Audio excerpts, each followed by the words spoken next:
What's going on, everyone? Welcome back to this channel on this beautiful day. So today I'm gonna focus on the BMW M2. I had quite a few requests asking what's going on with the car. There haven't been any updates recently. So here it is. Where is the BMW M2? Now, if you look in my driveway from my past videos, you notice that for quite some time now, there's only two cars, the M3 and the X5, and the M2 was usually parked where our trailer is, but right now it's gone. So what happened to it? Well, I have sold it. The car is gone. So today's video is going to focus on the rebuild process. How much did the car cost itself? How much did the parts cost to have it rebuilt, etc. So I'm going to be as transparent with you guys as I possibly can, so you guys have an idea what it takes to buy and rebuild this type of car from an auction. And most importantly, was it worth it to even go through the hassle of rebuilding it and then selling it? Did I make any money on it or not?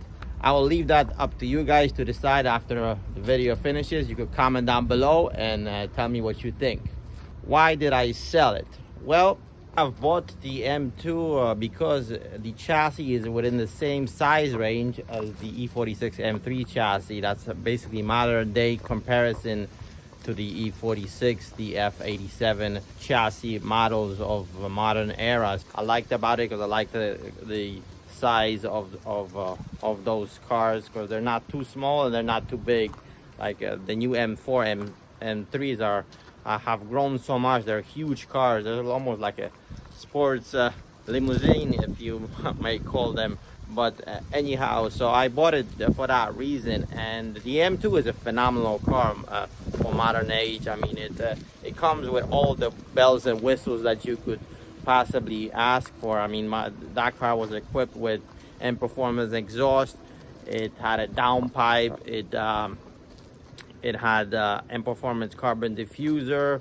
The interior options were basically every checkbox on the order list was checked on that car. It had every possible option that you could think of from the factory. So it was very well equipped, and it for what it served the purpose for, it served very well. It's a dual purpose car, so to speak. If someone has one car and wants to basically have some fun with it on the weekends and use it daily, I would recommend the M2 because it does those things well. It's not the most comfortable, but it is very comfortable. Well, that will range from individual to individual. Some people like stiffer cars. Some people like a little bit softer cars. For me, it was very nice. I'm a person that likes stiffer type of cars. The chassis is very stiff on the F87 M2, so I like that about that. And also for modern cars of these days that come with electric steering, the M2 steering wasn't perfect,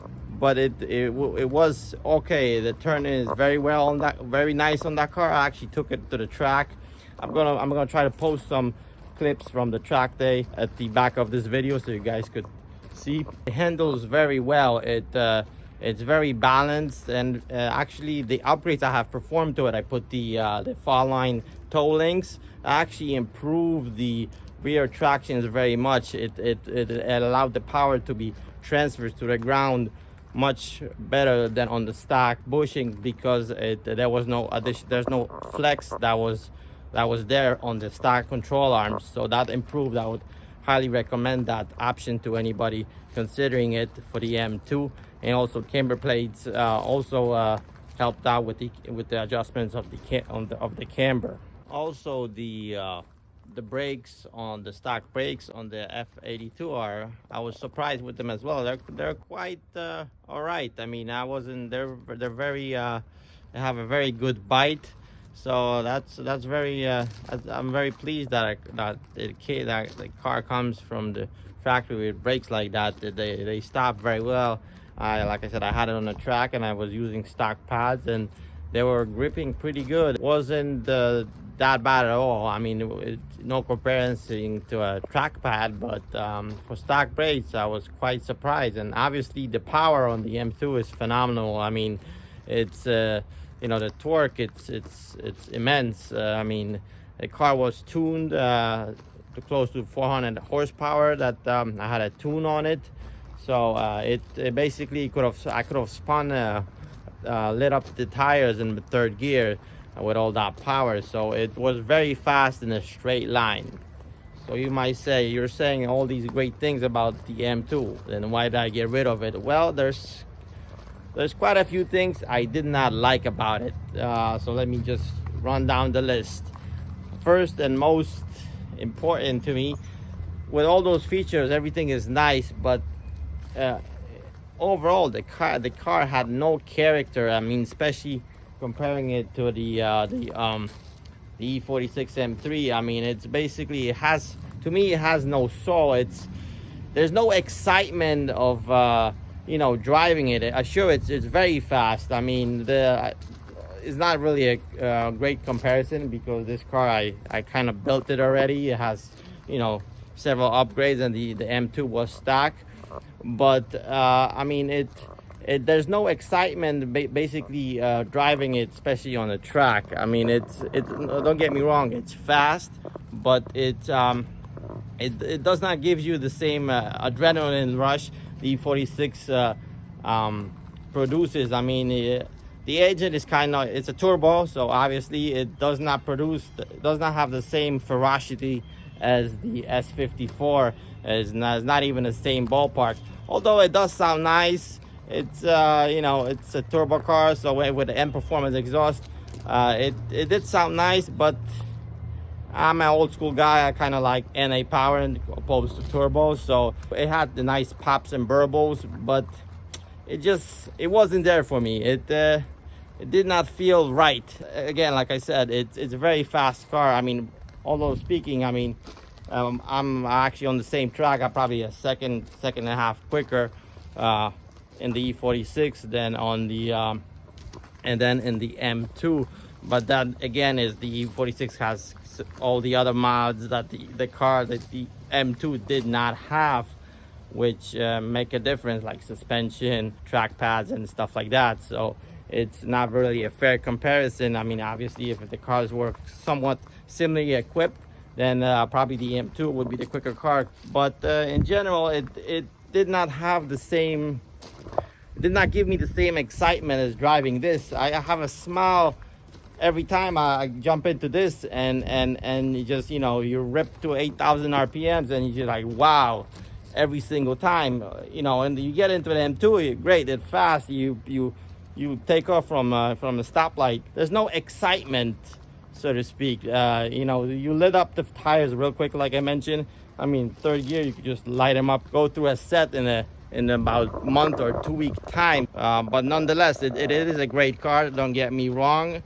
It just wasn't for me. And plus, I had a good opportunity to basically make some money on this car. So that's what I chose to do as well, because I got it at a great price.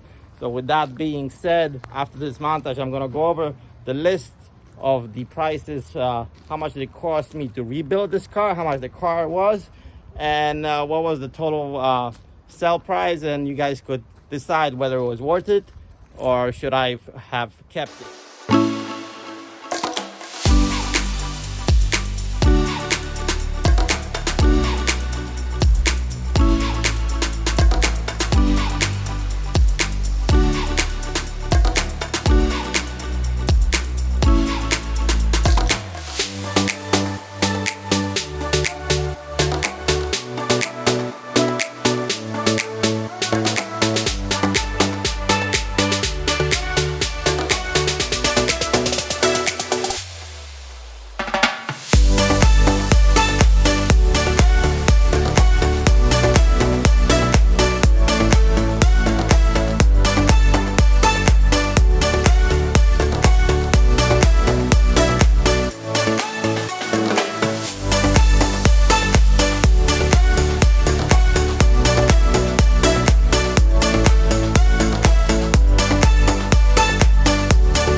Alrighty, let's get right down to the numbers. So as I mentioned, I'm gonna be as transparent with you guys as I possibly can, so you guys get a picture and understanding what's involved in this type of deal, so to speak. I know there's been quite a few videos like this out there, so I'm just gonna give you my take on it, and then you could decide for yourself if this was worth it or not.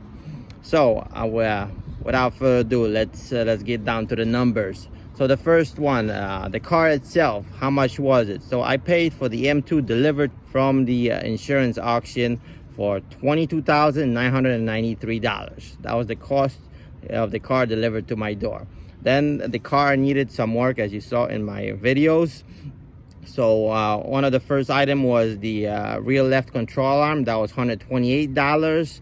Then the front end, the bottom front end was destroyed, so it needed front deformation elements that needed to be replaced. All the brackets, that was $134.54. The stiffening plate needed to be replaced as well on it. Then as we disassembled the car, there was a thermostat that needed replacement. The stiffening plate was $85.90 for that matter. Then the thermostat that we needed to replace, that was $229.58. Then we had the radiator retainers. That was $56.09. Then we had to replace the radiator itself, which was very cheap. I would assume that would be a very expensive item for this type of car, but it was only $128.85. The AC condenser wasn't expensive either. It was $74.73. Now the refrigerant, the R1234 refrigerant was more expensive than a condenser. Actually, the total was $210. Now the let's see, now next part on the list, we needed a fender liner on the left hand side. That was a $94.99. Then obviously we needed a front bumper. I purchased that used for $350. The bumper was in the same color, but it was kind of scratched up and beat up, so I had it repainted. That was $400. Then the bumper grill, the lower grill, because I had all the other grills, were $79.99. And then most expensive part of this rebuild was the rack and pinion, the steering rack. For whatever reason, I'm assuming it was defective, because one time you would start the car, it would work, the power steering would work, and then all of a sudden it would stop working. So I had to source a new rack, and that was $1,100 for wasn't a new rack. The new rack, they quoted me about $3,500 at the dealership. I managed to find one used from a lower mileage car, which I would manage to secure for $1,100, which was a deal if you ask me. And then the seatbelt restored. The seatbelts were all locked, so that had to be restored. That cost me $135. And then inside the roof airbags were deployed, the side curtain airbags. So check this out, for both of these airbags, I did not buy them new. I bought them used in a good operating condition. Two of them cost me $260, which is a steal. One of them at the dealership was quoted like $450. So I got lucky on those. Some of the upgrades, the camber plates cost $589. The fall line toe link for the rear were $258. And then some miscellaneous clips, etc., that were about $89. Then I had to get a alignment, actually twice, so I was $75 a piece, so I was $150. Then also I managed to contact the original owner, and he had some leftover parts from this car, and he basically gave me a steal on those, because he gave me a second key, a catalytic converter, and some other miscellaneous pieces for $250. Then also we had to refinish the left side wheels, front and back, because they were kind of curved. So that was $300. And also the BST terminal for the battery that was popped during the accident, that was about $35. The grand total for all the parts needed to rebuild the M2 were $5,199.24. Now I did manage to offset some of the cost of the parts by selling some of the old ones, so to speak. So for example, the rack that I took off the car that was had a defect, was working on and off, actually the guy bought the rack off me for let's see, for $600 for parts. So that was $600 I gained there. And also the OE downpipe, the cat, I was able to sell that as well for $625. And also I had one control arm that was good when I upgraded to the toe links. I was sold for $100. So that's a total of $1,325 I was able to get back in parts coming back to me. So that will offset the cost of total parts to $3,874.24. Now I paid for the car, I paid $22,993.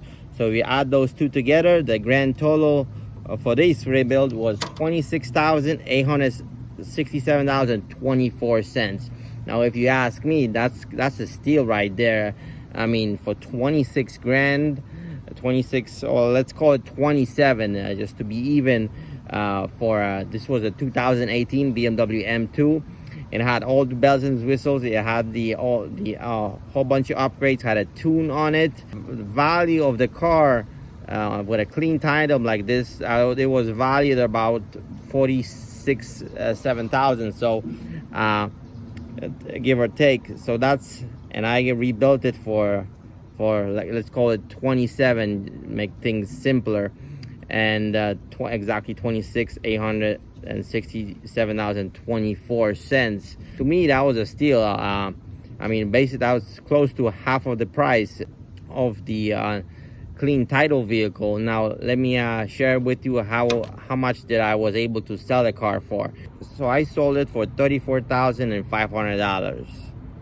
Now that's a fair price on a vehicle like that, especially the way it was equipped. And the guy is happy with the car to this day.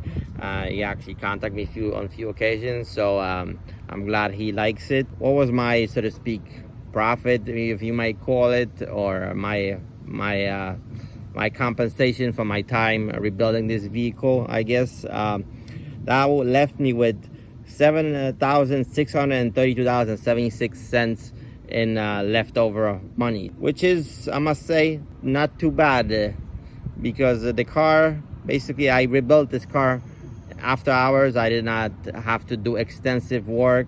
It was a pretty simple build, and you know, I did it in the afternoon after work. I think $7,632.76, it's a fair price.